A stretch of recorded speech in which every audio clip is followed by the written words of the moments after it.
Hello, everybody. Welcome to the CG Cookie live stream. My name is Kent Trammell. We've got two special fellows with us today. We have Jonathan Lampel and Tim Von Rueden.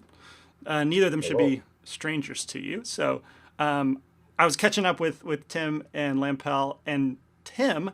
We're coming up on October, and he is an adamant Halloween fall fan, and he always does A something nut. special, a nut even. So, Tim, what are you doing in the October month for Halloween, for the fall? So, me and my roommate host a thing called Drawtober. So every day, draw something new based on a calendar that we create, and it's out now. And I wanted to challenge myself this year instead of just using pencil, which is kind of my comfort familiar zone. Each day, actually, I haven't really told anyone publicly, so this is kind of new. Each day, I'm going to work with a different medium. And it's the idea of to like challenge yourself, and it's not the tools that make the art, it's the artist that makes the artist, and you have to just accommodate. And I guess that kind of speaks true to people that do 3D too. It doesn't matter essentially where your background comes from. If you worked with like 3ds Max or the other ones, like you can jump into Blender essentially, and you can still make things happen. It's not the software that makes good art, it's the artist. Amen. So I want to prove it not only to other people, but kind of to myself. It's like, can I do things besides pencil? Like, let's give it a shot.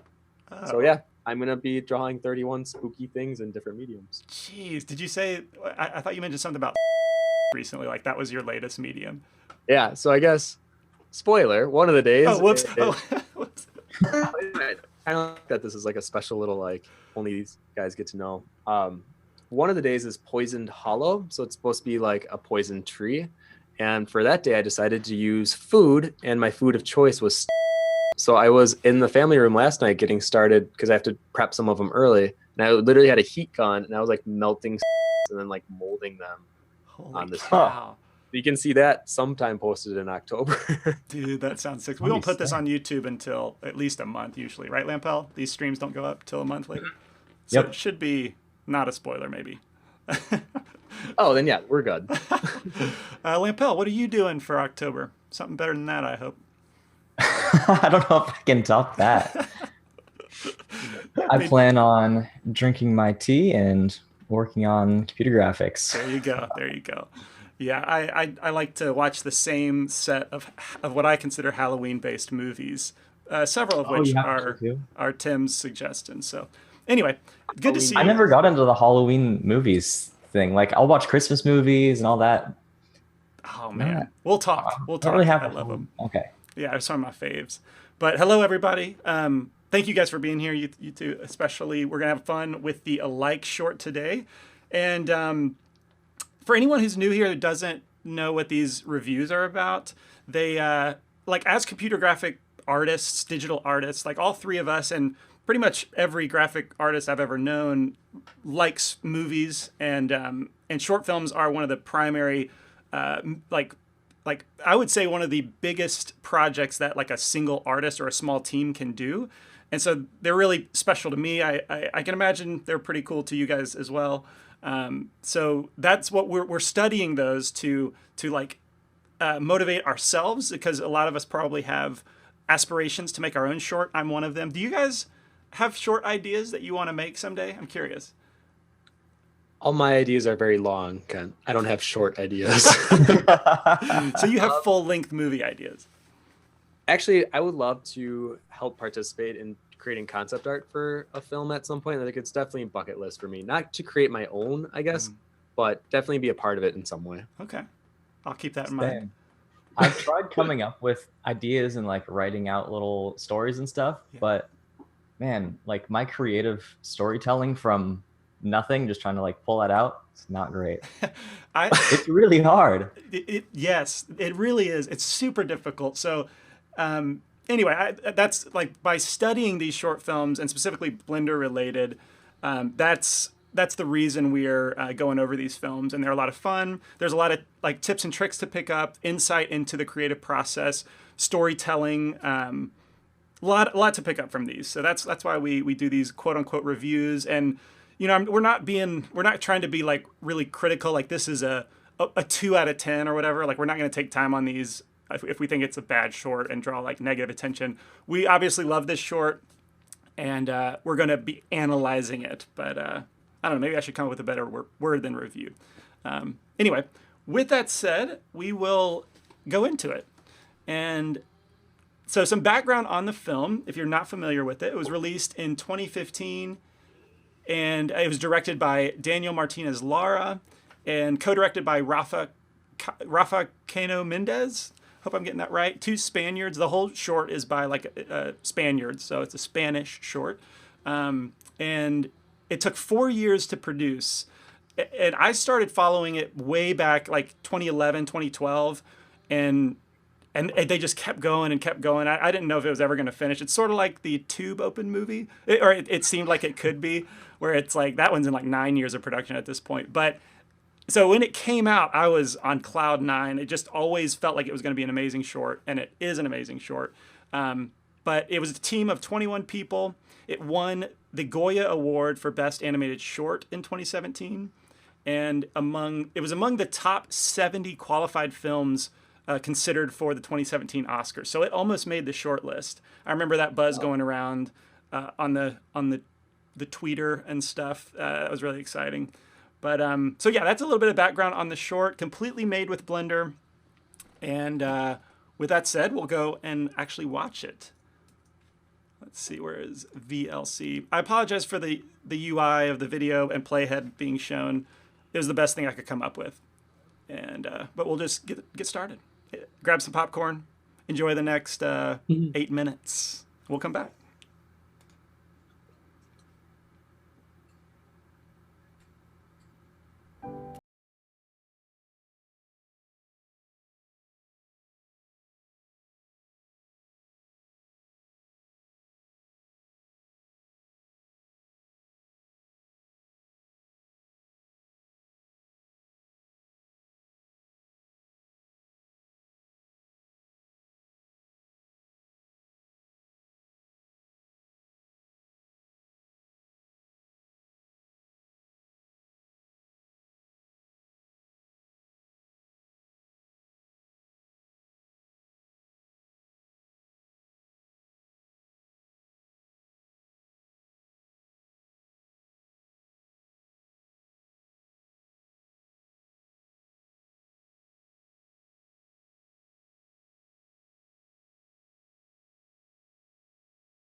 Wow.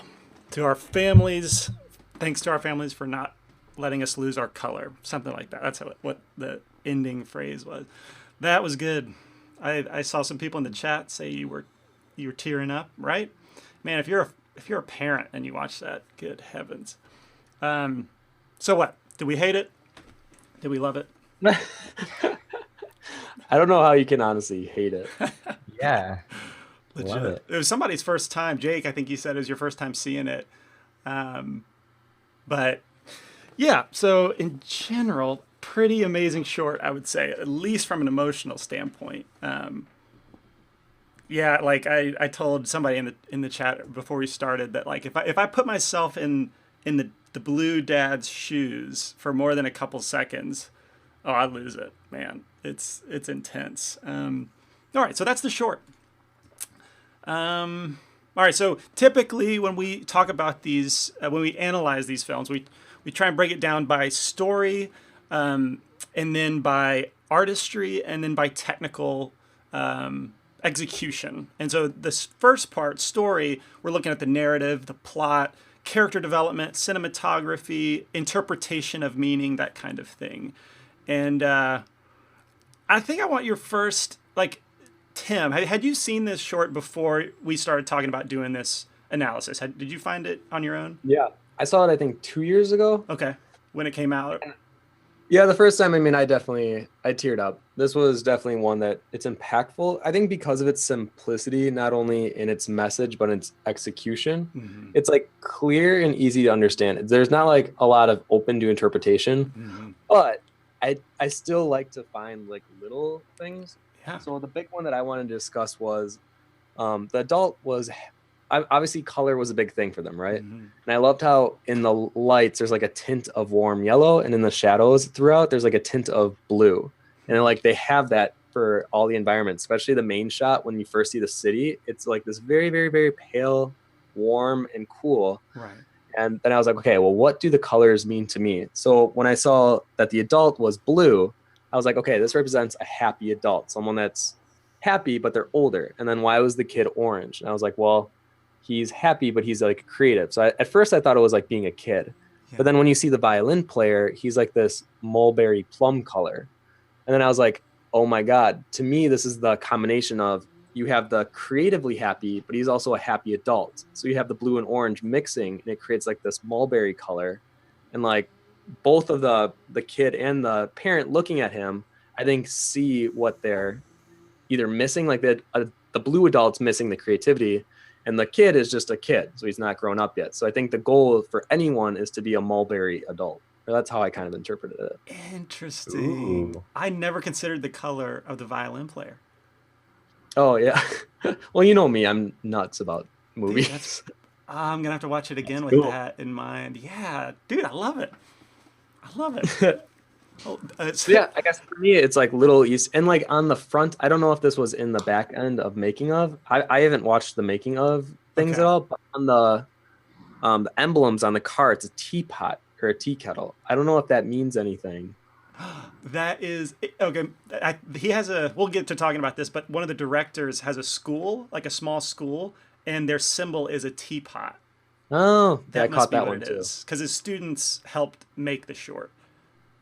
Okay. Oh, that's cool. Yeah. Yes. That is okay. Cool. Nice catch. I didn't even notice that. I've watched. And the other one I was trying to find, it's like whether or not they were hunched forward or hunched back, because you see the adult or the dad when he first has briefcase, it's like he pulls it back and like he's strong enough to carry the load. But then when he leaves work, he's very hunched over, and then every other gray person is hunched over as well.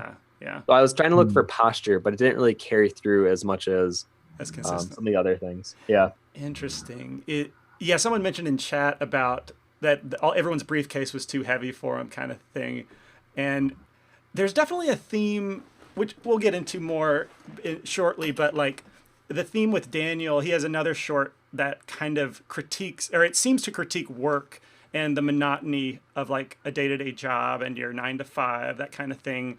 Very heavy, the briefcase to me representing that kind of stereotypical work, non-creative, robotic kind of stuff. And like, it's just super overly heavy for what that thing could probably hold. But definitely the Carrying your head posture. load. Yeah, is pretty noticeable.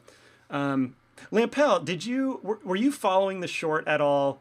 Being part of the Blender community, having they've been carrying on that blog since the beginning. Were you following it, or did you just saw it Not when it came out? really. Okay. I think I saw a few things here and there, and I remember watching it, Mm-hmm. but I didn't really follow along. Okay. And I actually didn't realize that it was Daniel until I watched it again this time, and I was like, oh, now I know him from all the other stuff. Right. So the other stuff, I guess, do you mean, you probably mean like the grease pencil updates with 2.8, the hero film. Yeah, but he's been doing grease pencil for ages. He has been. Yeah, for sure. And yeah, we're going to talk about him a lot because like the next part, oh yeah, I forgot this. So in the presentation, if you guys, Tim, I don't think I linked you to this presentation.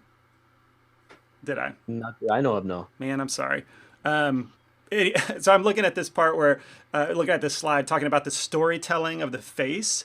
And one of the things that stuck out to me a lot about how they expressed the narrative was the ridiculous close-up shots, like where the face takes up the entire frame, which to me, I would be like, that can be frighteningly too close to the character, because if the animation is off or doesn't like hit 100%, it's going to fall pretty flat. Like you're very much depending on getting the facial animation to express in a lot of the shots. And I think they crushed it. I think they spent a ton of time on polishing off the animation in general, but definitely in the face to make sure that read well. But that was something that stuck out to me big time in the quality of framing. And I mean, I guess that's cinematography, but that's cool. I guess it is dangerous territory when you do extreme close-ups. I've seen so many making of films, and they always talk about how with that perspective, it's usually very amateur because you don't do it right, and it like leaves the audience almost bewildered. Uh-huh. But in this, like, it works because everything's so simple. Mm-hmm. Like, it doesn't take you out of the moment. It doesn't break, right, your connection with it at all. Or at least for me, it didn't. Right. There's some facial expressions from the well, both of them, but there's some key ones from the kid. The ones I think of at the very beginning when the dad drops him off at school and he's smiling as he walks away, and then this very subtle like drop of the face as he turns to go to work, realizing like, I'm going to do this thing that I don't like. The kid's the joy in my life kind of thing. Just very subtle but very close shots. And then when the kid gets a hug, he writes the letters for the first time, I think, and then he like smiles, and then in the hug he kind of like drops his face because this sucks. But those moments, man, they get to me. They cut deep. All right, so that's one element I wanted to point out. Wait a minute, is that the only thing? Well, I like that it's pretty much all expressed through the face, right? Mm-hmm. Since there's no words, yeah, they kind of just use that instead of dialogue, mm-hmm.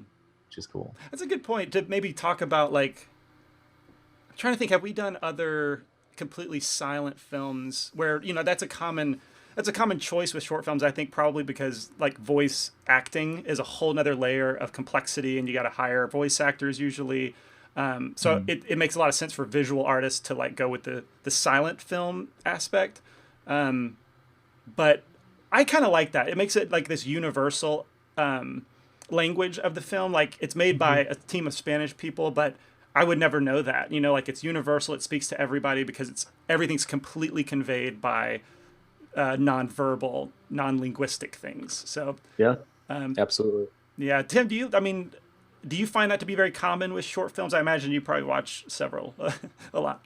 Oh yeah, and I know it's become a common trend for movies to like hit personal sad notes, and like it's become a very common theme. I think this one does it very well, but without it.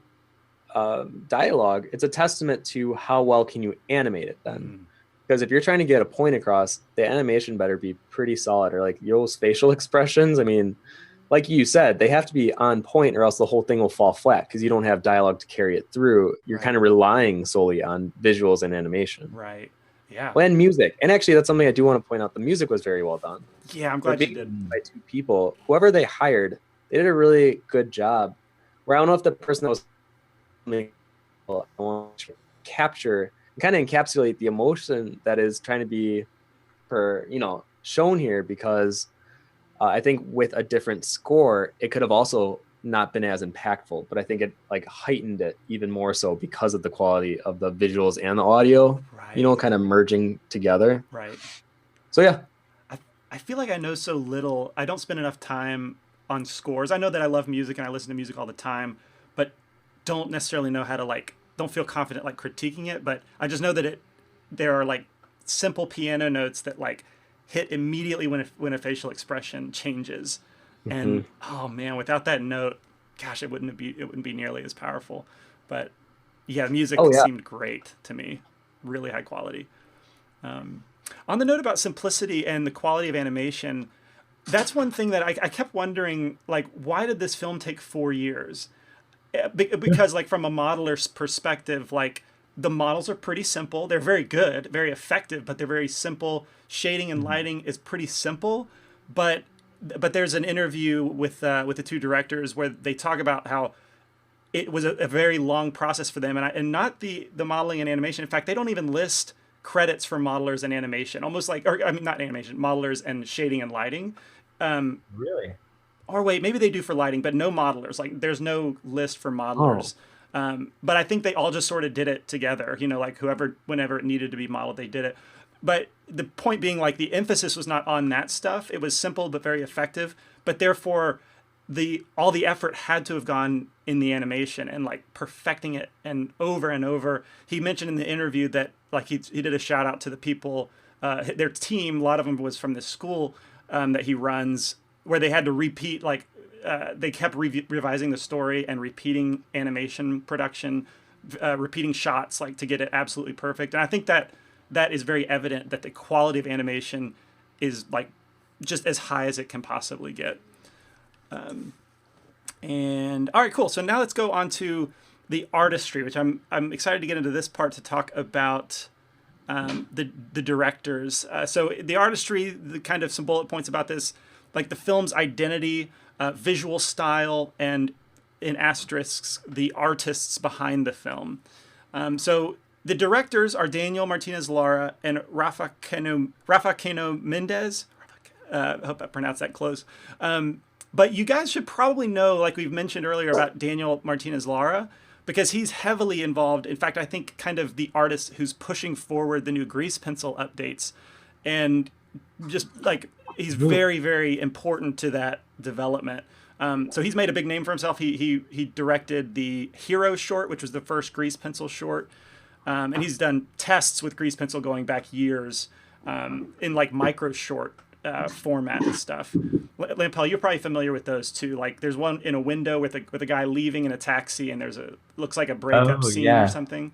So I think even one of the first ones that I remember was a very similar shot to this, where I don't think it was these exact characters, but there was a tall blue guy and a short yellow kid that was sitting under a tree. Mm-hmm. Yeah, that's it. Remember that one? Yeah. Mm-hmm. He's been in this world, this alike world, for a long time.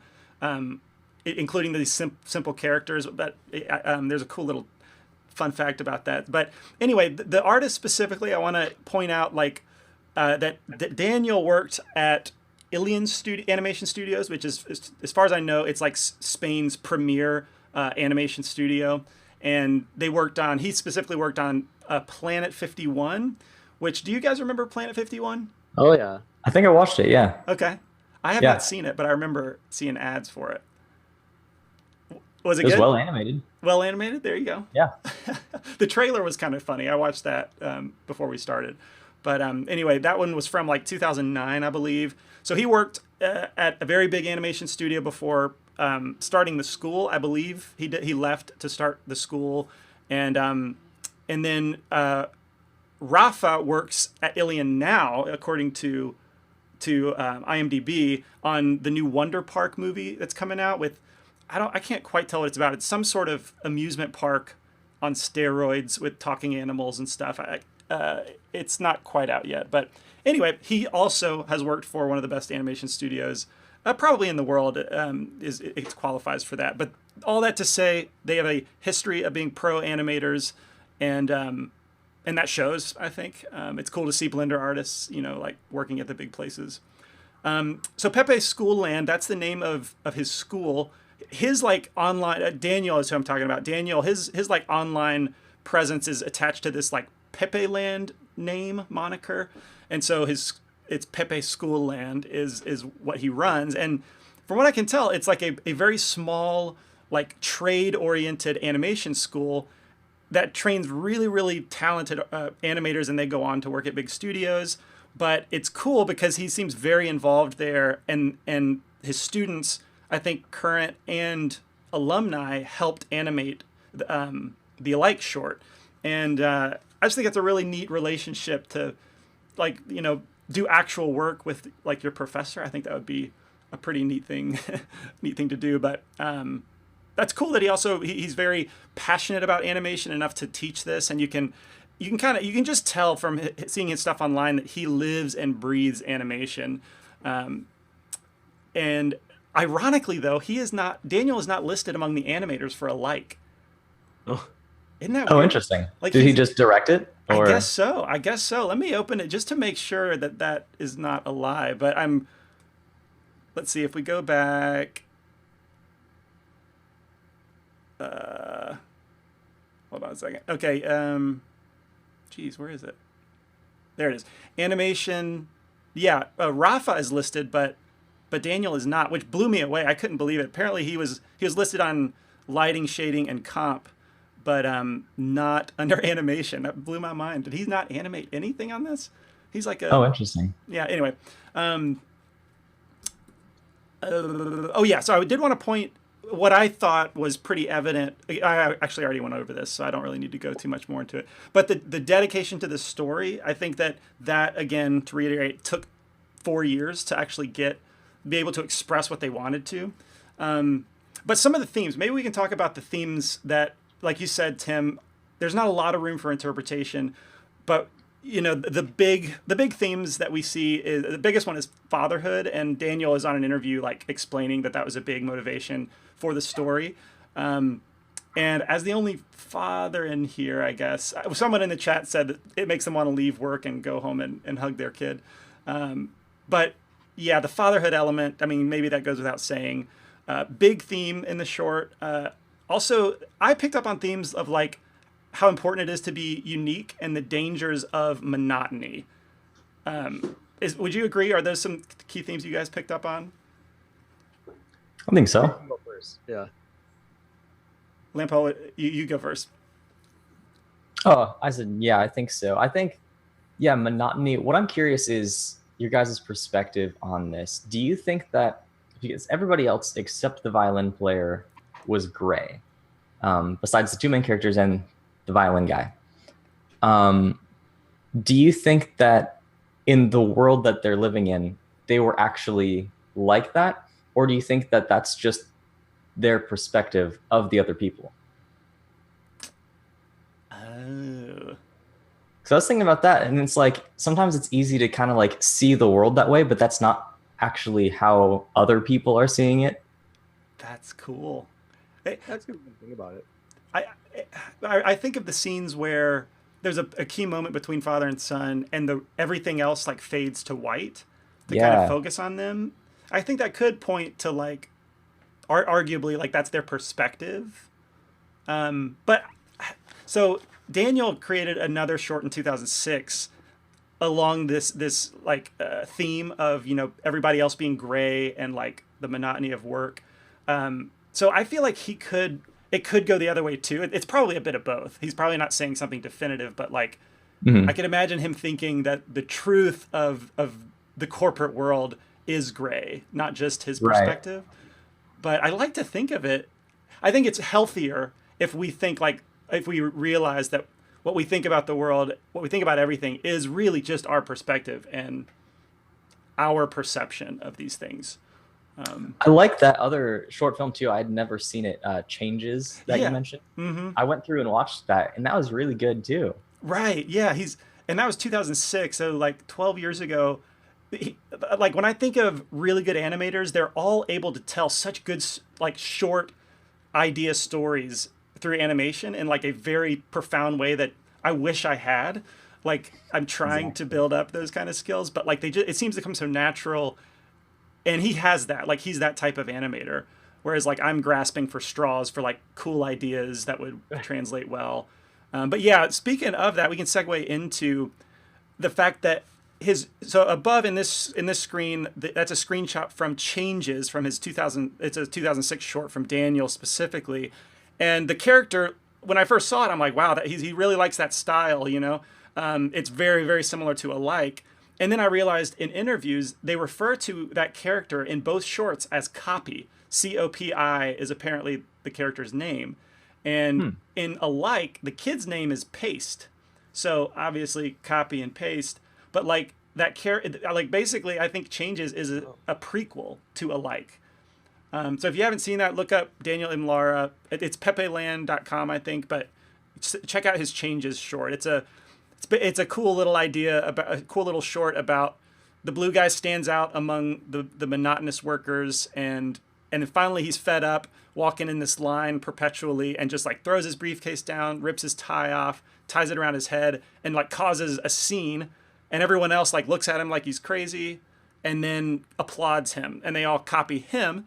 And so the line starts walking like his new self, and he realizes by the end of the short that he's just created the new trend, and it starts all over. The cycle starts all over again. But again, that theme of like monotony and not being able to stand out in the crowd. I don't know. It's a theme that runs through at least these two shorts, especially. I thought that was a fun fact. I never thought that Alike had a prequel, but I don't know if it's technically true, but it seems pretty evident. Yeah, if they're both named the same too. Mm-hmm. Well, it's like something that doesn't have dialogue that can kind of open a conversation about the whole workplace. And I think the one thing Alike does, maybe not in the best light, is it paints all work or all school kind of in a negative light. Mm-hmm. And I noticed that because I went through the YouTube comments, just seeing like what people thought about it. And I saw a lot of people just kind of dogging on, this is like a testament to how poor the education system is nowadays and blah, blah, blah. And even with like the workplace, I don't think having a 9-to-5 is like the worst thing in the world. And it's like, I don't think that makes people turn gray. Mm-hmm. I think when people work at a job they don't love, like that's when it is sad and heartbreaking. But I know a lot of people that actually do have like a 9-to-5 that they kind of actually really enjoy it. Mm-hmm. So I think it's very easy for creative people to paint this picture that anyone that works in the building or has 9-to-5 or has to wear a suit to work, that they are just unhappy or they're unfulfilled in life. Yeah. So I don't want that to be like the continued narrative that we, preach, because I know a lot of creative people that are miserable. Mm-hmm. And yeah, they get to do what they want, but they're not necessarily happy. Mm-hmm. And it's like there's a balance between the super monotonous trying to make money to survive and then being able to express yourself and live how you want to be fulfilled, and like having both of them come together. If that was like my only critique on the conversation, because even like the schooling thing, like the kids need school whether or not they like it. Mm-hmm. And I relate to the kid. I know you relate to the father in a lot of ways, but obviously I relate to the kid, and that was me getting in trouble drawing on my homework and stuff. And I don't think he should have been chastised, or like when he was like drawing the letters but like would add little things. Mm-hmm. I think that should have been fine. And I think the real message of the story should be learning should be fun. Mm-hmm. And like work should be fun, or like something you enjoy. Mm-hmm. And that will drain you of your color if you don't enjoy it. But schooling, I think we gotta relook at the kid that didn't want to go to school, because what kid really wants to go to school? So instead it should be like, how can we make education fun? Dude, that's a good point. Sure, because like there's always going to be things that you don't want to learn or don't want to do. Exactly. Because like, it's inherently hard. Like that's why there's a system to like learn stuff, because a lot of things, like I'm not going to sit at home and learn math. Like it's helpful. It's always like helped me in different things, but I've never been like, wow, this is so interesting, let me explore it. Mm-hmm. No, I just wouldn't learn it at all. Yeah. So that's a good point. That is a really good point. I've forgotten about the YouTube comments, but yeah, I know exactly what you're talking about. There's education. Yeah. I think that might have been one of my initial thoughts when I saw the short, is like, man, this guy does not like organized education, even though he runs a school. So like, and to his credit, like in the interview, he said the only meaning behind it that he gave was the father-son thing. And you need to watch it. It's on the, they have a great blog, a making of blog that you guys need to go check out. It's full of good information. But in that short video, he says like, this is not an answer. I'm not offering an answer, but often as a father, like I question like what is the best thing to do in this situation. And I think through the school versus the creative thing, not knowing what's the best, like you can't survive without some form of work and some form of income, but you also can kind of die to that stuff if you don't maintain like what is passionate, I guess. But it's an interest. He offers some interesting insight that's not. He doesn't mention anywhere a critique on specifically the school system. So I feel like the YouTube comments were going off on a non-primary or even like secondary tangent. For sure.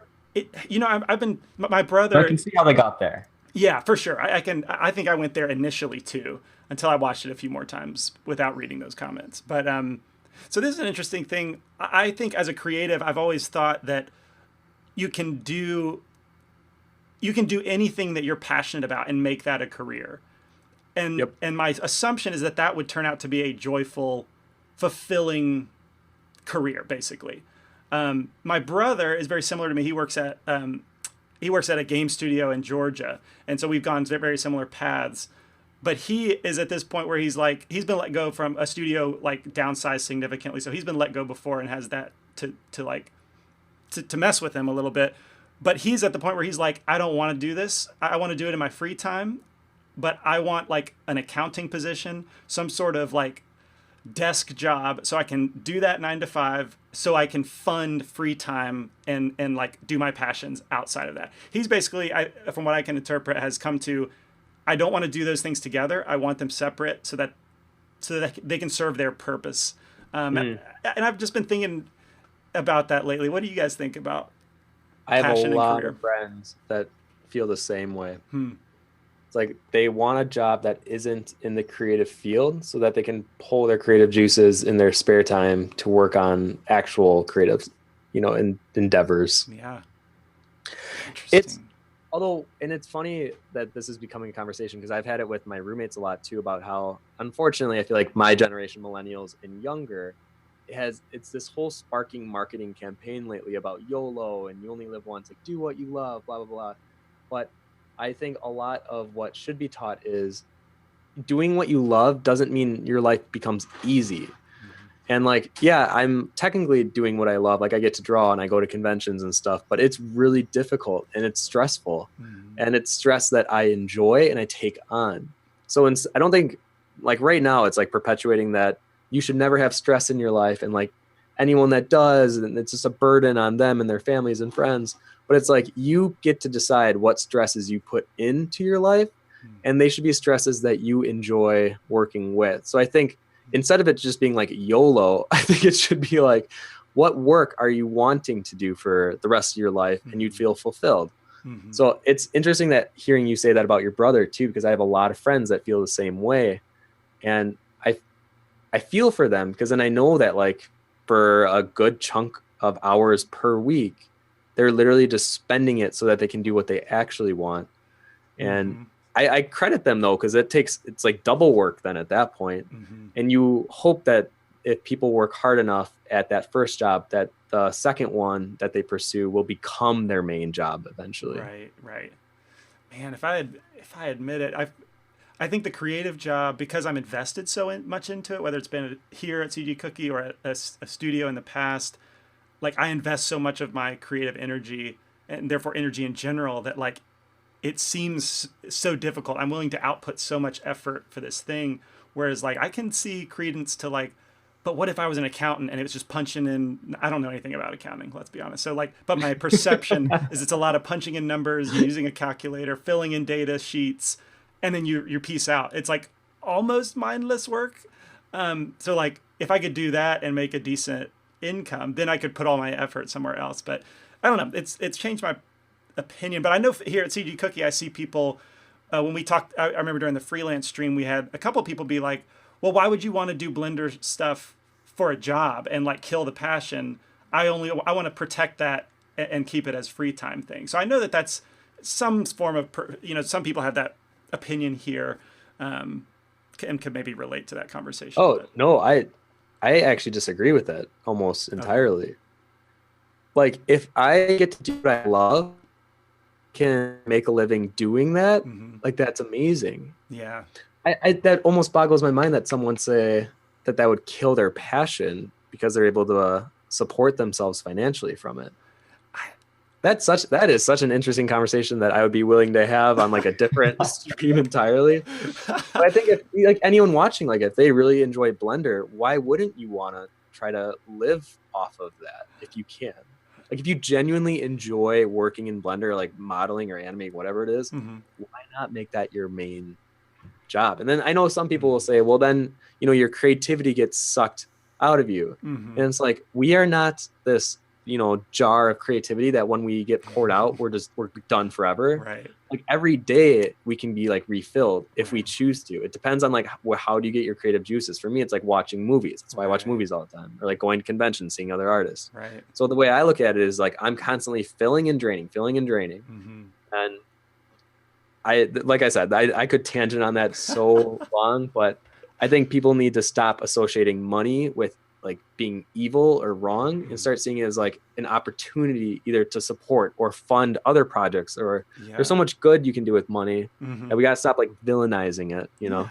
I think that's a great point. But like it almost, I think some people also think that like work is the what is it called? Like what do you call like villains that are destined to like duke it out for all time? Like Batman and Joker, like oil and water. Like work is the oil to play's water kind of thing. I think that's a very real thread throughout our culture, and maybe millennials as well. But anyway, especially not only my generation, especially like the tail end, but like the next generation. I talked to a lot of them at conventions, and I sometimes have to like like maybe insert a new idea of like work doesn't have to be this awful thing. Yeah. Like and most people don't know this. People think I'm like partying or like getting to draw all the time. But like this morning I spent 5 hours ordering beanies and t-shirts and stuff. Like that's not fun for me. That's the gray work. It's enjoyable in the end process when I get to like hand someone a t-shirt with art that I made on it. Yep.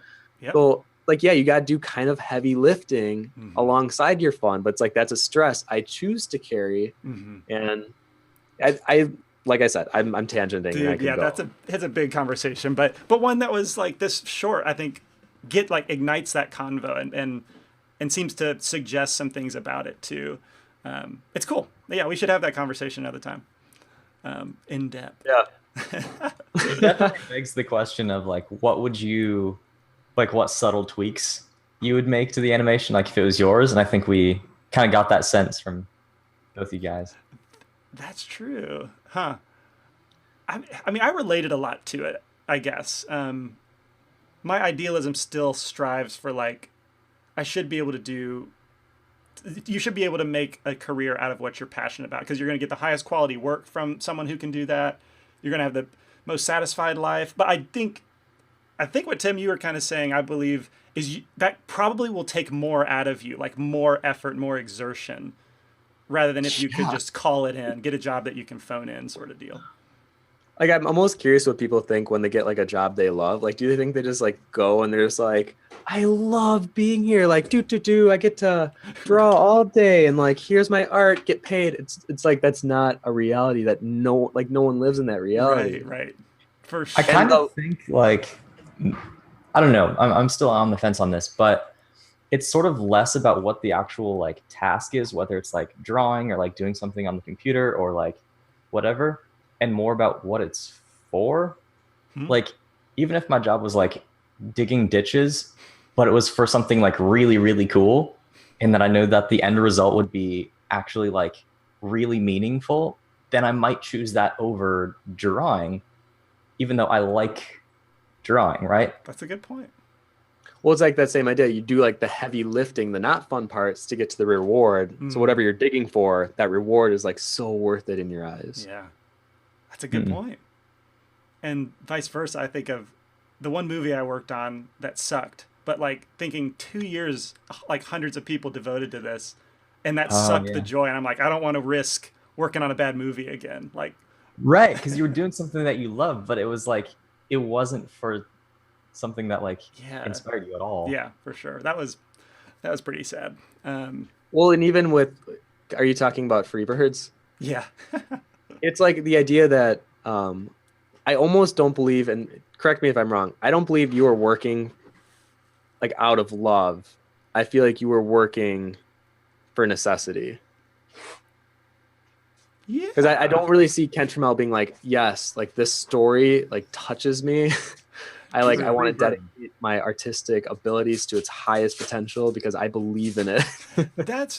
I think that's partially true. I think in the moment I was thinking, look, I don't want to be the guy who thinks that I could direct this better than a professional director or the team in charge. It's questionable to me, but hey, I'm gonna have faith that you guys I'm gonna be a team player so that you can get the best out of all of us to get the best end result.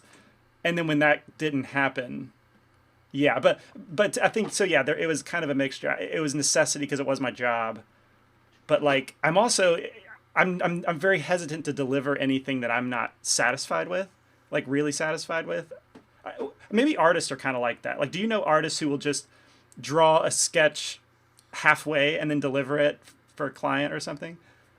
Maybe one or two, but not. They don't go on for very long.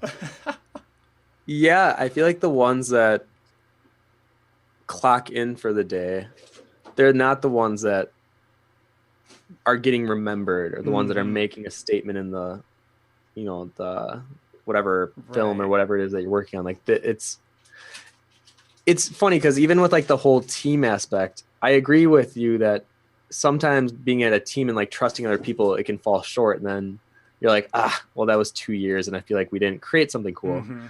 And I think that's another, that plugs into the other mentality I think is very common today of like, be yourself, be your own boss and like all that stuff.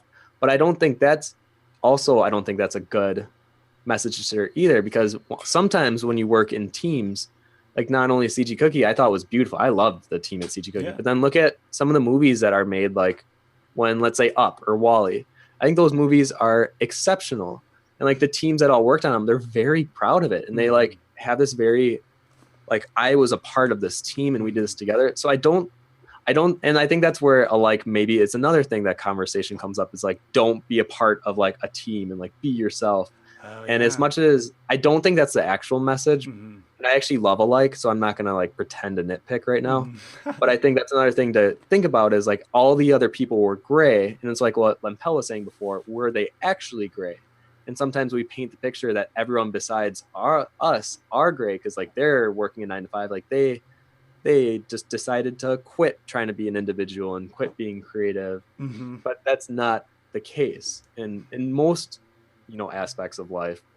So that was another thing that now that we're talking, it's getting my ears turning. Yeah, for sure. I should probably, I mean, there's a lot of good stuff happening in the chat. But I see a couple people say, I do not try and find, Quite Nameless says, I do not try and find meaning and fulfillment at work. I try to find it elsewhere.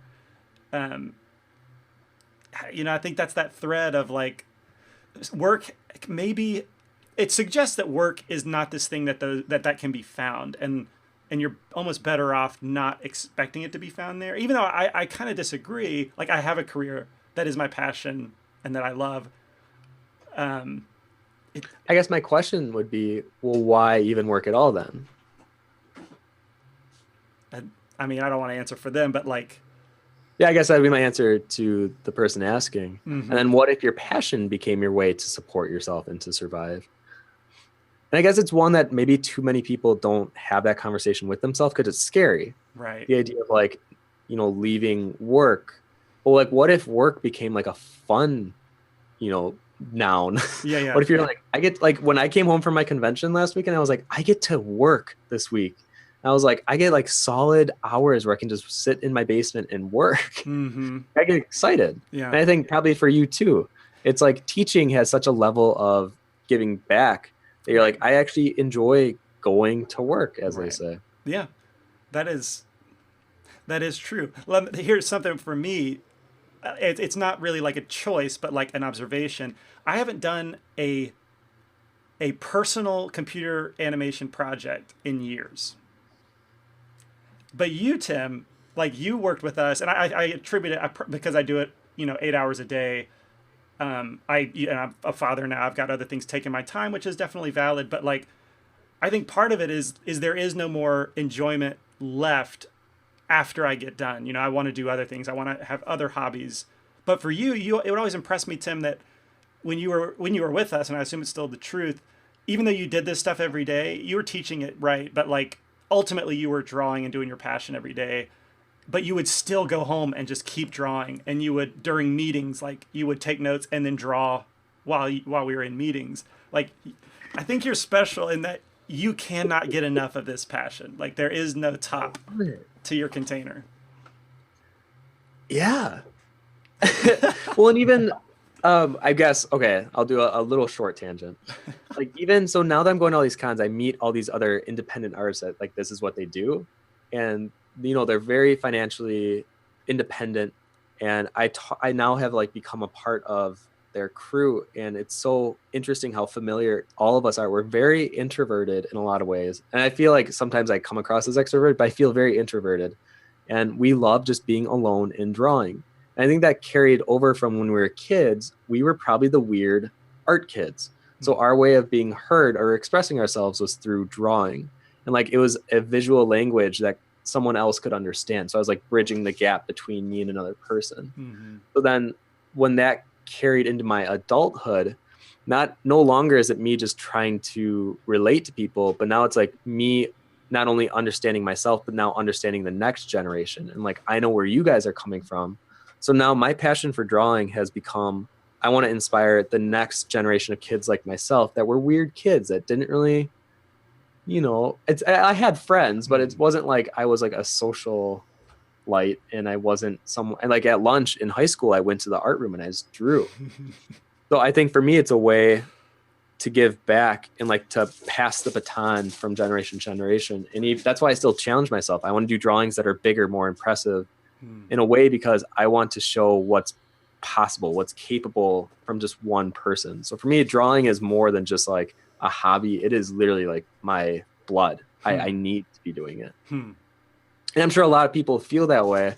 And that's why when they can't support themselves financially with their passion, it drains them. And I think that's where the short really hits home, because that's why I felt like the kid, I know what that kid feels like when you're just being disciplined for something that you love doing.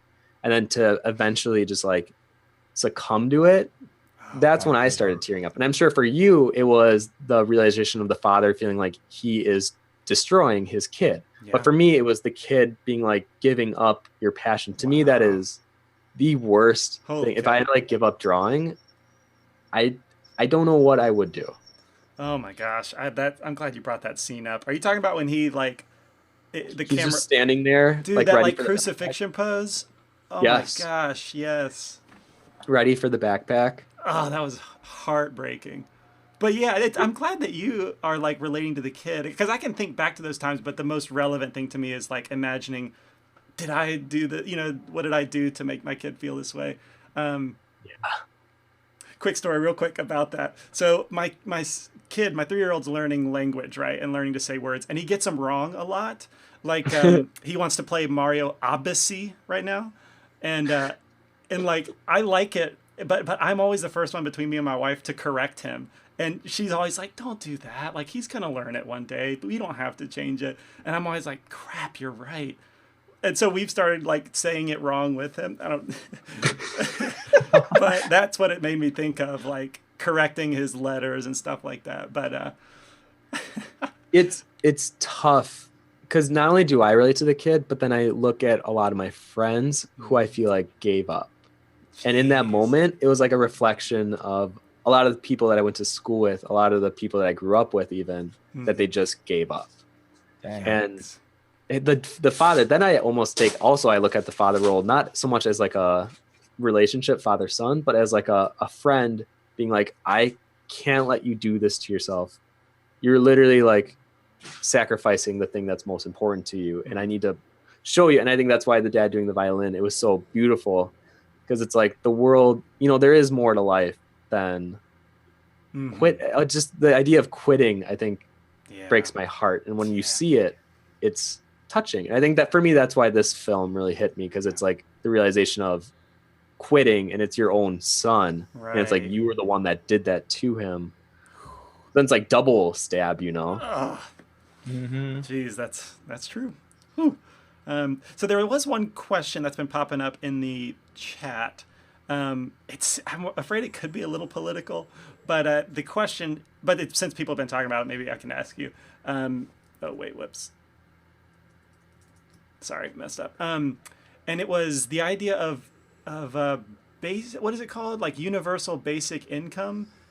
Slightly political. Yeah, which I don't spend a lot of time in politics, so I wasn't familiar. I can understand the idea, but like they're asking, could that be a solution to this where, to solve work being, I guess, a burden, is that people get basic income from the government, I assume, that allows them shelter and like sustenance, but then it frees them up to like work out of passion. That's how I'm understanding it. Does anyone want to give an opinion on that? Yeah, I will, because I feel like I don't care if people disagree with me. I don't. Okay, Good idea. Let's go. And I'm not even trying to be mean, but I think a lot of people, I've read somewhere, and it's stuck with me for the longest time, that by human nature we want to be lazy, like we want to sleep. And you look at animals, they do the same thing. When they like nap throughout the day constantly, like I feel like human nature, we kind of want to do that too. So working is like fighting that human nature of wanting to work. So if you are given essentially what would be, I mean, without a better word, a handout of like, here's food and shelter, how much motivation would that person have to work, even if they're passionate about it?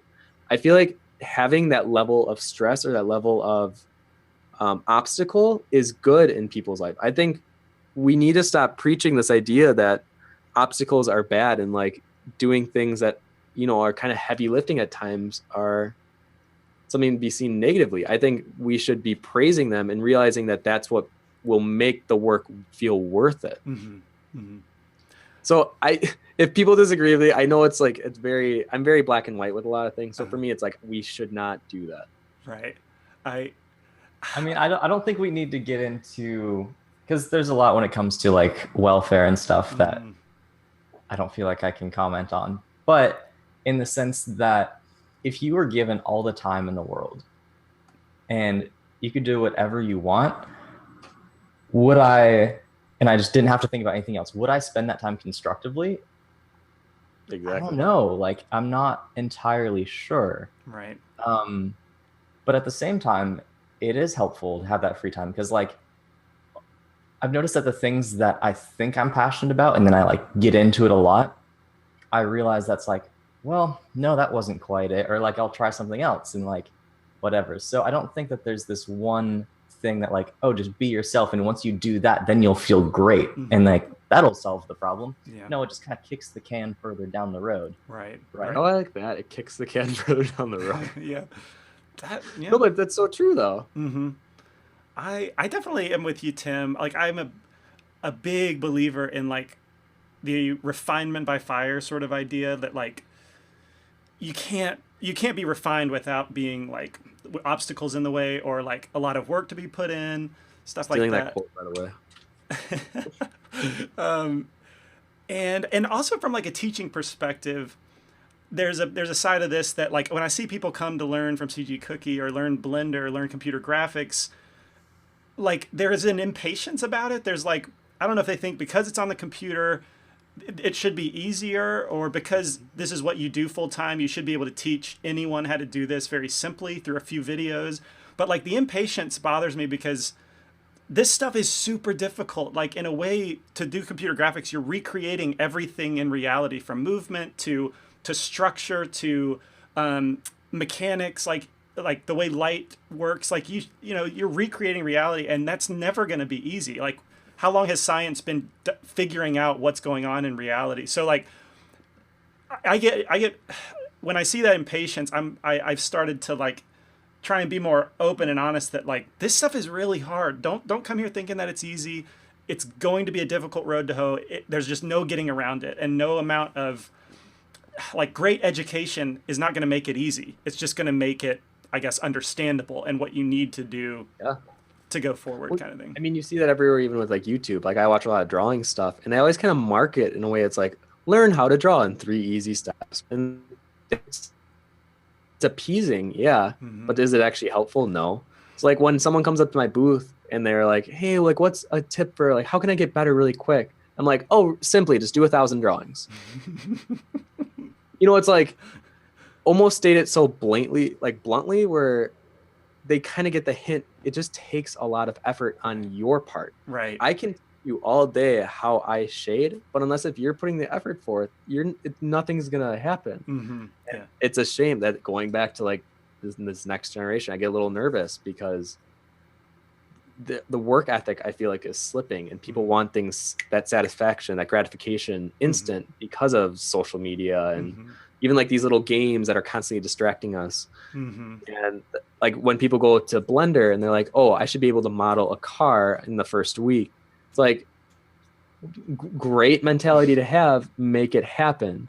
Like, we're not going to just inject that knowledge into you. Right. You got to like inject it yourself. And it's a slow process because our brains are not computers. Right. Yeah. It's funny when we think about this and applying it back to the short, because I mean, this is very related. I don't think we've gone that far. But like, if people get that idea that, doing work is not a good thing, it took them 4 years to make this short. Like, imagine how much work they put in, a crazy amount of work. So I think it's like a one-dimensional takeaway that is not the actual takeaway from the short. But it's just funny that the short is where it's coming from, where that conversation is starting. Actually, maybe that's a good thing. Like, this conversation is all because of the short. Yeah, it's a good conversation to have for sure. I don't have any slides for it. I didn't expect it. Well, not even like from a creative field. I think this is relatable to anyone. Oh shoot, we're going political. Most people have kids. And I guess everyone has a father in some way. Yeah. And even like the creative aspect, like work and monotony, like I would say 98% of the world can relate to this in some way. Right. And I think that's why this short does so well in connecting with people. Yeah, absolutely. Well, I hope maybe I also don't understand the UBI, the Universal Basic Income. I don't claim to understand it, so maybe we're missing up on something. But we'll move on. All right, so now we could probably go into like some of the technical, nerdy Blender animation stuff, because there's a lot. So the technical execution part of these reviews, it's exactly that. We're going to dive into like what kind of takeaways, what kind of insight can we get out of their particular process, structure, how they created this thing. How can we apply some insight to our own work? Tim, your mic, I think it's a Zoom thing, but your mic goes low at times. I don't think it's I don't think it's because you stream all the time and you don't have that issue, I'm sure. But like, I don't know, just so you're aware of it. Maybe try and keep it closer. But anyway, I've noticed that too. But whoops. Awesome. Okay, so what's nice about the technical execution part of this is there is a making of blog on the Alike website, and check that out because it's full of a ton of information. And I yanked some of the highlights from there to go over. And so the first one, this is going to be kind of an awkward thing where I'm like switching between VLC and the presentation, but is this simple but effective style. We've talked about it before where, generally it's like a simplistic kind of scene. They're not super realistic or overly detailed. They're meant to be stylized, and they have a video showing some of the modeling. I wanted to show that. Some sets and props. I'm just gonna watch this video. And you guys have the videos if you want to watch on your own locally. Yeah.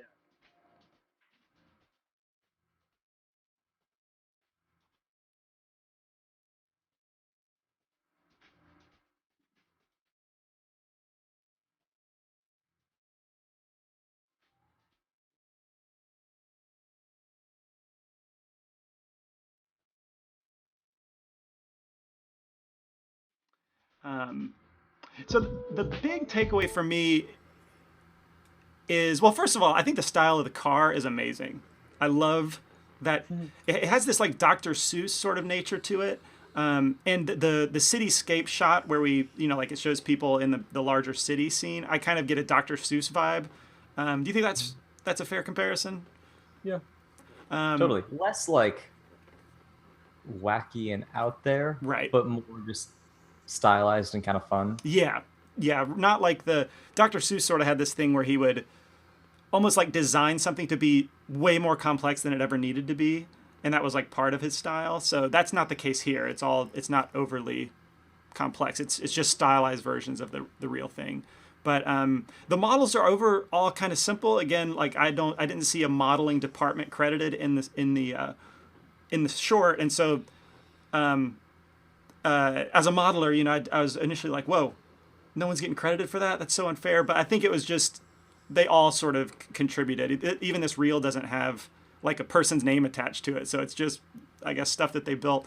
But the big takeaway for me for the simplicity of the models and especially the models is how practical they are. You know, like if I want to make a short, I have a couple ideas in my head, and often I think like, well, I'm going to need years to model all this stuff in there, or you know, like a long time to build everything, because I think in terms of realism usually. But it's nice to realize that the stylistic approach can be super effective, and like all these assets in the short, you know, arguably could take maybe a month or two of focused work to complete, and like that's very digestible. So anyway, the simplicity can be very practical, and you're not giving up effect or legitimacy, you know, with a simple style. But very high quality too. Like these are beautiful assets in general, despite being simple. Let's see the next one. One thing I wanted to point out is the hand sculpted surface quality. Lampel, I'm sure you probably would have noticed this. Tim too, actually. But like in the previous short that they did, the changes short, if I go back a couple slides, they did not have any kind of surface breakup in the shader. Like it was just the smooth shading of the model. And then with the alike short, it's to me a significant upgrade to add this sort of like hand sculpted, you know, thumbprints and like that sort of aesthetic to it. I think it just helped to break up the lighting and rendering in a like modern way, sort of. But I don't know if you noticed that, guys, like when you watched it, but I really focused on that. I loved it. Oh yeah. Yeah.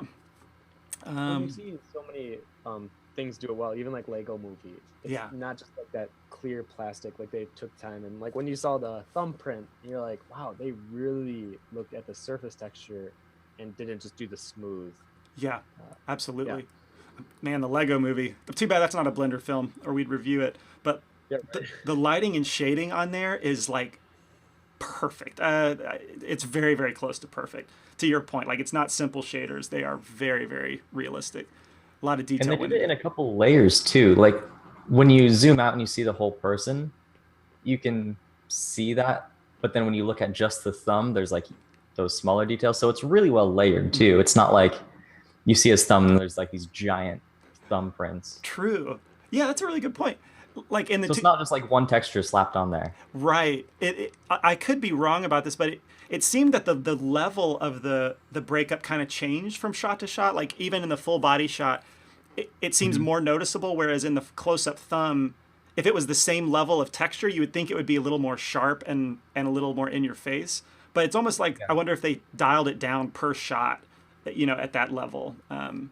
They might have. Yeah. I think I noticed that as well, that it was just different in some of the shots. Right. Right. Yeah.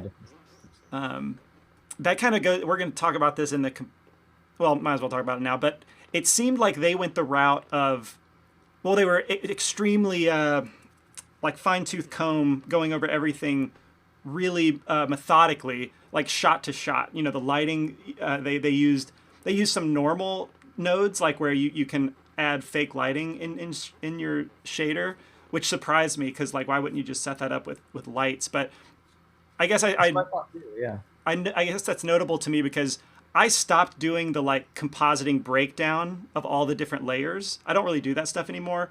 I'll do like mainly render everything in one pass and then like tweak it, you know, color correct it, add little effects here and there. But I think that they went through it at that like compositing level and including the textures. Like what I mean is, like you said, applying it per shot and just being that perfectionistic with it, you know, that intentional about it, which is, I don't know, for me, that's pretty commendable. Goes into that, it explains more like why this was taking 4 years a little bit. Definitely. Okay, so the lighting and rendering, that was another thing I wanted to point out. when this short was being made, you know, like 2011, 2012, it getting started to be made, like that was when Cycles was on the come up. And so Blender Internal was, it's kind of like 2.8 versus 2.79 now, where people are like, I'm sticking with 2.79 because it's tested and true. 2.78 is a little too experimental. Back then, Cycles was particularly experimental.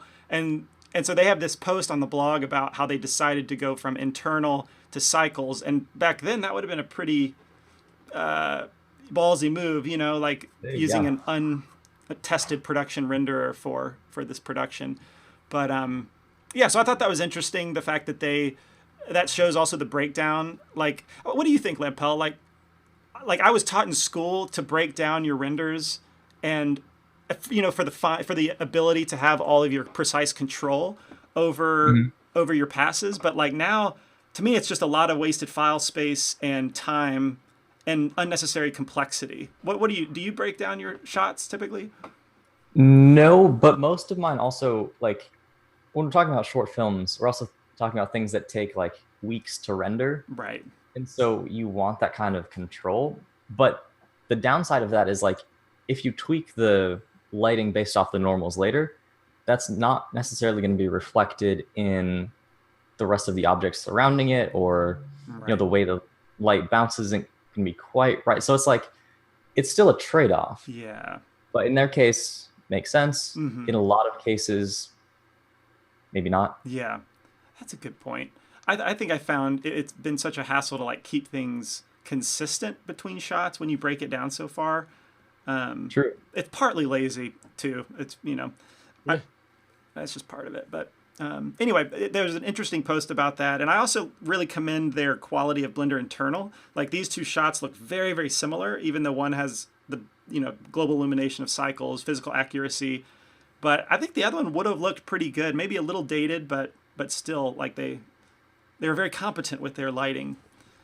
It looks good. I think the only other difference between global illumination was you can see in his eye, it's kind of blown out a bit. Oh, yeah. And that was even before filming. So even just the internal versus Cycles. That's a good point. The quality of light definitely changed a little bit there. Yeah, like the color space is different. That's good. Yeah, that's a good point. The kid, good upgrade. The kid seems to be like glowing. He seems to be the most noticeable difference to me. In the internal version, you know, he's got like the shadows are maybe too dark compared to what the actual thing would be, according to Cycle. So I don't know, fun to see that kind of insight into their lighting process. The multi-rig. All right, the next thing we're going to look at is what I think is a pretty clever answer to their crowd situation. So we'll watch that video.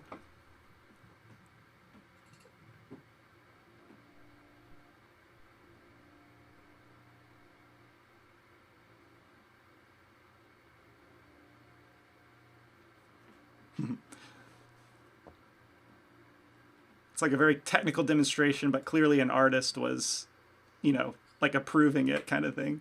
Having fun with it. Yeah.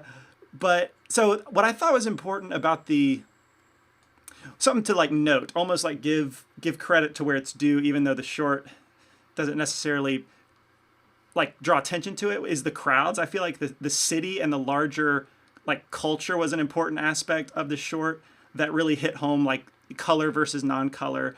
And from a production standpoint, like that, you're looking at a ton of work to achieve a crowd type atmosphere. You know, 10, 20 characters you need to create, you need to model, you need to rig, animate, but in the end product, like that's not going to be something that people are going to notice, right? It's just supposed to be background kind of atmosphere. And so the multi-rig being a very clever answer to that, it reminds me of CG Cookie did that for the Flex rig. Let me go find that real quick. If you guys are unaware, it's a resource. Variety of characters. Yeah, exactly. Like you can, where is it? It's in resources. Yeah, the CG Cookie Flex rig. So like in addition to being able to use a rig to like move your character around, these advanced complex rigs allow you to change the geometry to look like a different character. And it's like a hyper rig. You know, I've never done one of these myself, but I imagine it's super difficult. But that's a very clever way to get multiple characters without having to model extra characters and without having to rig multiple characters. So probably a lot of work for a couple people, but in the end saved a lot of work compared to doing all that, you know, by hand individually. So anyway, I thought that was a clever, optimal way to approach that production task. That's really smart. Yeah. Let's see. And yeah, Lampel, if you have any tips or any insight or whatever, don't hesitate to shout them out. These are the ones that I kind of just put in the presentation. Sure. I think multi-rig's pretty awesome. I think most of it's probably shape keys, would you say? The issue with shape keys is that the controls, if they're, depending on how intense they are, the controls might not match anymore. Like, you know, if you do in a shape key, like the jaw changes like two times the scale or something, that control all of a sudden is either penetrating the rig. So I don't know exactly how the flex rig is done. Jonathan Williamson could tell us, but I think that it's more rig based actually. Okay, interesting. Yeah, like they're able to scale up torsos from a rig and lengthen arms and stuff, and all the controls kind of follow suit. At least that's what my impression is. But along with the crowd stuff, we also have a video about crowd animation, which I wanted to show that.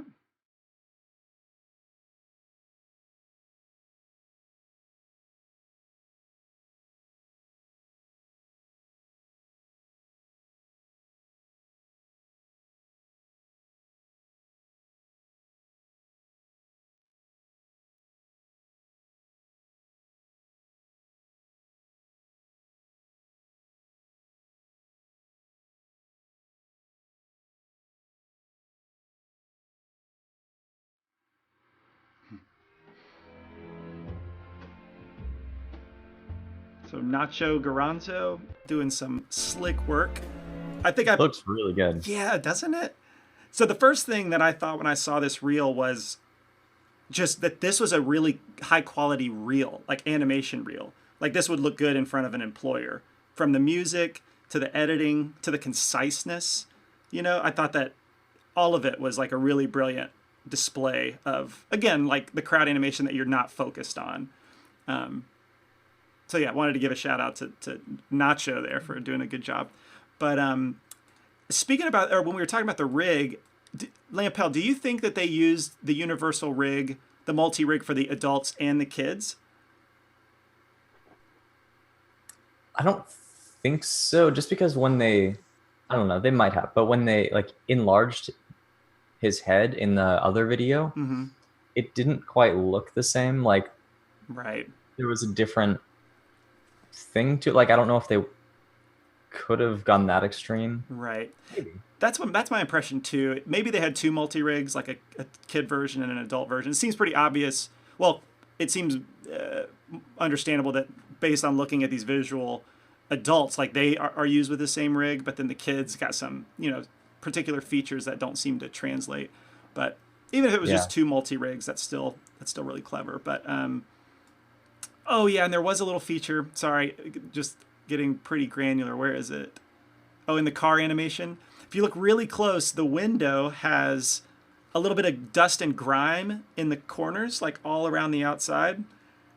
And I know, and like if that wasn't there, it probably wouldn't even be readable that it was like glass.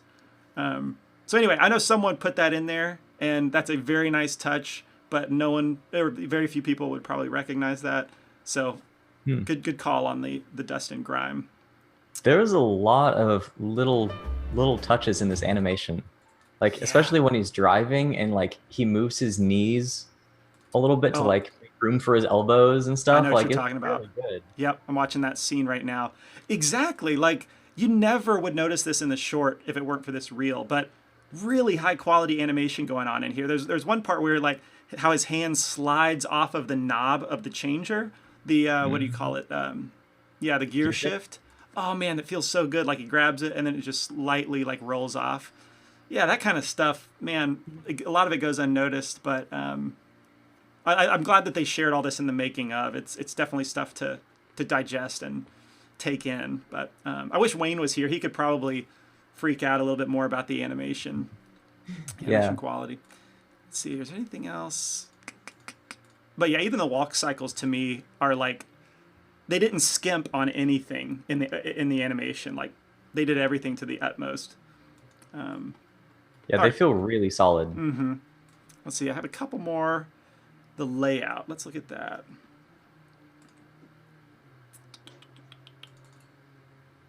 All right, so from Victor Remalia. So this is breaking down his work as layout, which I think would be good to talk about. I'm not sure that, layout has been kind of a mystery to me in the past. Like, what did Colin Levy actually do on the Pixar films, being a layout artist?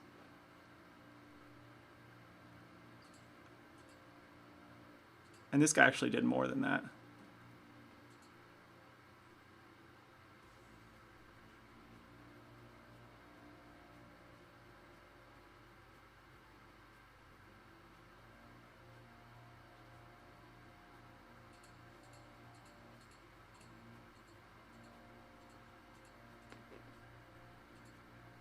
Oh, interesting. So I want to know what you think is interesting. But another unsung hero of like the production pipeline, in my opinion, is the layout artist, where they block out the scenes, right? So they get the basic models, sometimes create the basic models, create the basic environments, create the basic animation to give a very rough idea about what's going on. And to me, it breaks my heart to think like that's all that they do, and then they pass it on to people. Like, it's a very, very important job, but like, I would hate to think that's the extent of my work on this. I don't know. I don't mean that to sound bad, but like, really, I feel like that's like the backbone almost. Like, it's super important. Yeah, and I don't mean to take away at all the importance, but for me personally, like when I do a sculpture, I hate getting started. I hate the layout process of sculpting, but I enjoy the second and third stages up to finishing it. Oh, it's sure. just a personal thing, and I feel like a lot of glory around the layout stuff. But yeah, if you didn't have a blockout of models and scenes and animation, like, how would you possibly get a good short? So it's super, super important. But for me, it's a job that I couldn't imagine doing or being like that satisfied with. Sorry, does that help clarify? I hope I wasn't being negative, Lampel. No, I think that makes sense. I don't know. I feel like it's just a different perspective on it, because I kind of like layout in the fact that it sets the mood for it. Right. Because how you place the cameras, how you place the lights. Very powerful thing, yeah. Very, like, that just is part of the story. Yeah. That's a great point. So for me, it's fun to try to like tell the story through that. Yeah. Oh, absolutely. That's good. So this artist, what was his name? Victor, I believe.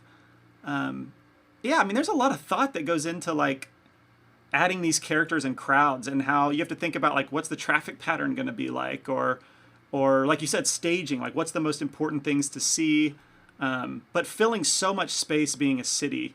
I don't know. I really think that deserves like attention, and something you can't overlook is the effort that went on in the background, kind of thing. We also got a sneak peek he did some lighting and shading, and that's, we catch a glimpse of the normal node and how he's like using fake lighting to, I guess modify, like, I would say for one, it's probably modifying artistically the way that the characters are lit. But also I imagine it's probably practical for render time. Like maybe they only needed one light source and then were able to tweak it in the shader without costing them extra computing time. Maybe. See, that's what I said. Interesting is when I watched that part, because I had thought beforehand that was part of the compositing phase. Oh yeah. Whereas this is in the shader editor. Mm-hmm. So it's not really something that they can tweak later either. So that's a good point. I was trying to figure out what the benefit of that would be. That's a really good point. That's just maybe a little bit of flexibility, but it seems like right. Yeah, I'd probably just use lights at that point, but whatever. And I'm wondering if that's also harkening back to the time that it was created, where Cycles was, I mean, back then it was noticeably slower than it is now. So I know for me personally, when I like lighting a character, there is often a time where I'm thinking, I really want a rim light here, but I don't want that light to be so powerful that it's blowing out my background. You know, like if you do True. a character render on like I use a cone, or no, not a cone, but like a cylinder type setup. And whenever I get that strong backlight, inevitably it makes the floor, you know, super bright. So like I can understand the wanting it artistically, being able to kind of control that. But then you also introduce physical inaccuracy, which, you know, fights against what's great about cycles. So I don't know. They clearly like were fine tuning even at the shader level some interesting solutions.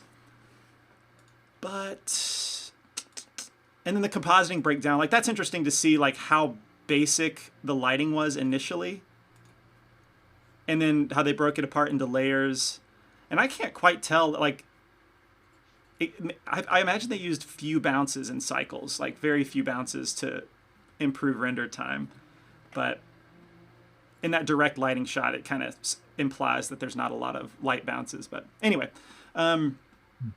so that's the layout part. Let's see. I'm interested. Okay, animation progression. There's something pretty cool about this, in my opinion. So we'll watch that video real quick. And this is by the director. This is one of the shots he did. Rafa.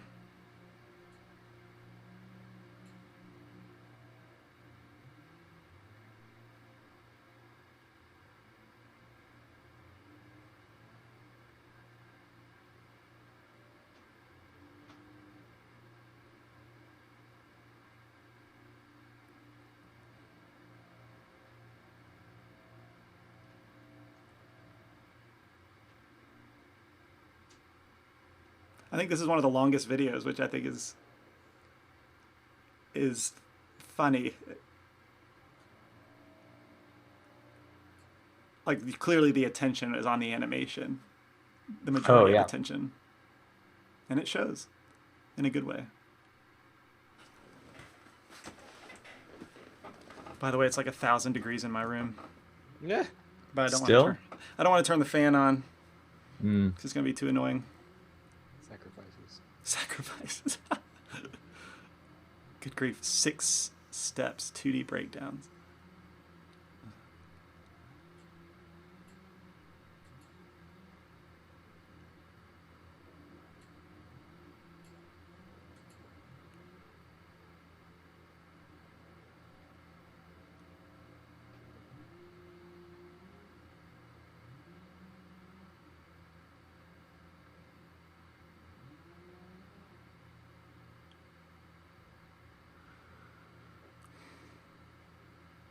Eight steps. I forgot the final render. Jeez.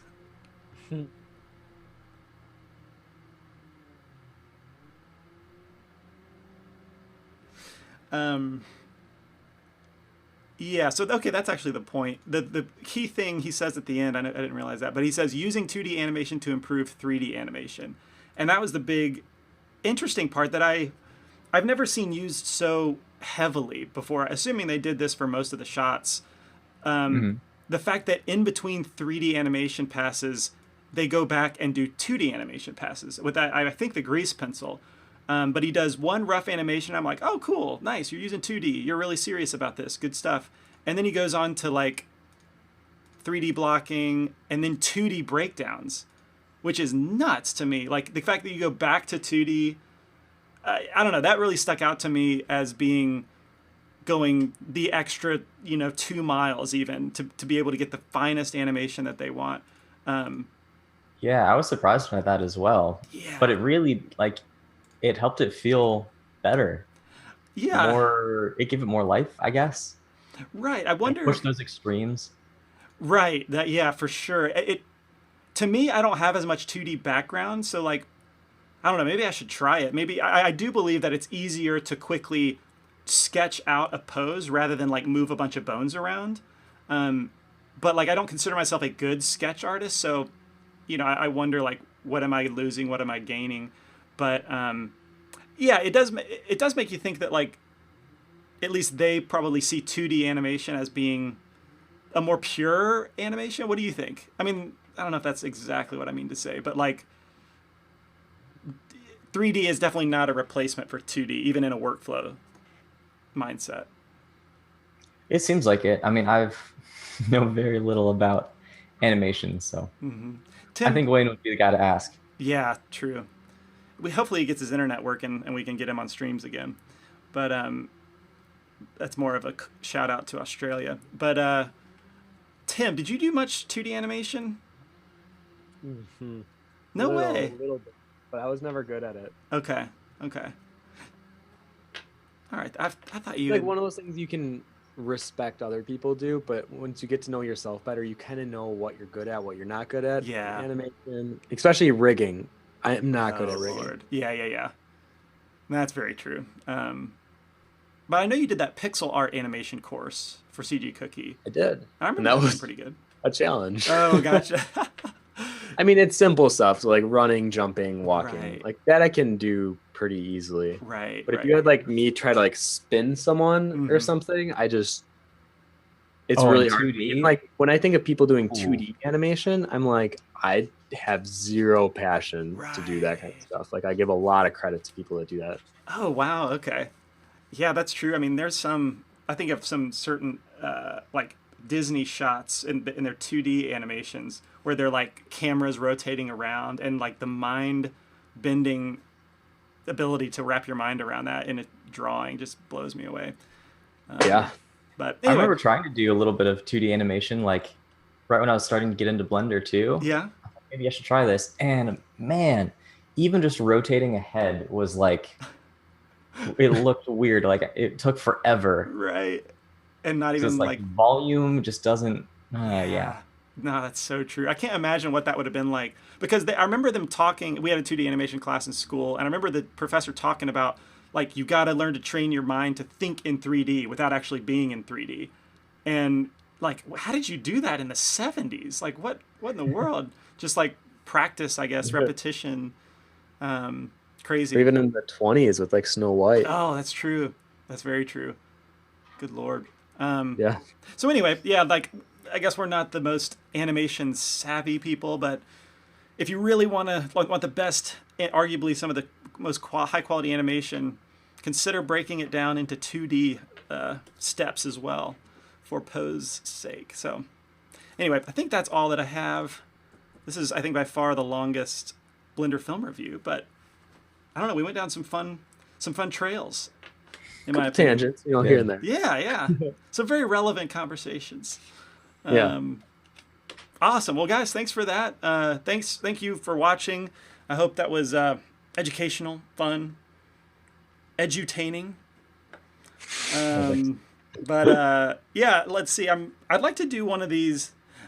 I had the thought. Lampel was. I don't know. We're kind of on the fence, but like doing a month of reviews of like movie reviews. I think that could be kind of fun. Like we require them to make popcorn. We have popcorn ourselves. Yeah. You have to have popcorn in order to RSVP. Right. Somehow we make that a requirement. But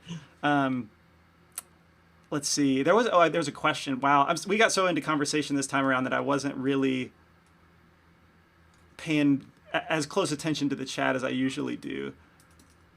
Oh yeah, there was one guy. Shoot, it was a while ago, but he said that he worked in the crowds department on the Wonder Park film. What? That you're talking about earlier? Yeah. Oh. That sucks. I wish I didn't miss that. Yeah, I want to find that again. Yeah, if you can find it, yeah, let's catch up with him. But Omar, you asked, does the layout artist also choose the camera? Yes. As far as I know, as far as I remember, and I think I remember Colin Levy talking about this, that they are in charge of like working out where the final camera is at. And I think it pretty much gets locked at the layout stage, maybe only in the most extreme situations towards the animation side of the pipeline can it be tweaked. But pretty much that's decided at the layout stage. So very, very powerful part of the production. Unsung hero, in my opinion. Because you already get the like storyboard kind Right. of camera, like the general sense of where it is. Right. So you're not like totally coming up with it.